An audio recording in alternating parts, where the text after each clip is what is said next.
And when it comes to power, strength, muscularity, size, that usually shines more down towards the basket as opposed to being out by the three-point line. Now you may be thinking to yourself, well, playing around the basket, that's not my game, or that's not what I do, right? My entire career I've been known as a perimeter guard, like a speed kind of player. And really the bottom line is you either evolve as a player, change your game to what suits your physicality the best and the most, or you kind of just give up and stop playing. That's one of the reasons like older players are so rare out here, because older players, it's too hard to change. Basketball is too physically and athletically demanding as you get older, and older players that have been through the ringer, been through the process, they don't want to change and evolve and become players, change their games that much.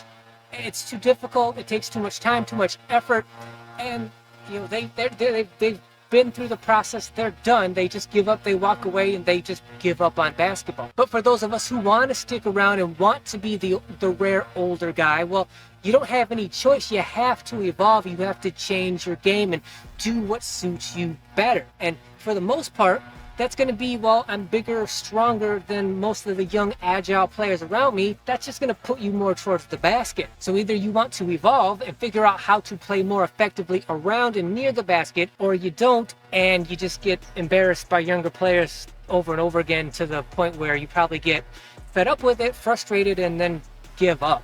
Now, I'm not saying that you have to change your game completely and only play around the basket. You just need to evolve your near basket playing to the point where you can still be a good, effective player on both offense and defense. It doesn't have to be the only part of your game, but it has to evolve to be effective enough so that you can still be a good, decent, effective player out here amongst the younger players. Secondly, when we're talking about playing towards your strengths, a strength that you have that younger players don't have, can't have, is your experience. Because there's a difference between skill and experience. Even the most hardcore, serious, studied younger players who study the game relentlessly, take it very seriously, are students of the game, they may be very well skilled, but because they're so young and you have 10 plus years of experience on them, their skill cannot replace your experience. With your experience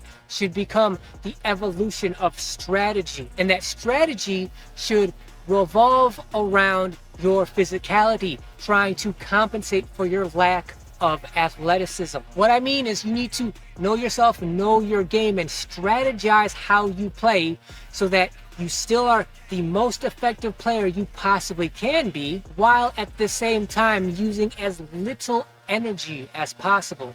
Not effort. There's a difference between effort and energy as well. What I'm talking about is you don't want to burn out your body, your physical presence on the court early in the game. You want to save yourself physically for the end of the game, where you can make the most difference because you have the most experience. In general, end of games, end of close games, that's veteran time. It's the veterans' time to win those close games. Not because we're better, not because we've been out here for longer and because of that we're inherently better than the younger players. It's just because of our experience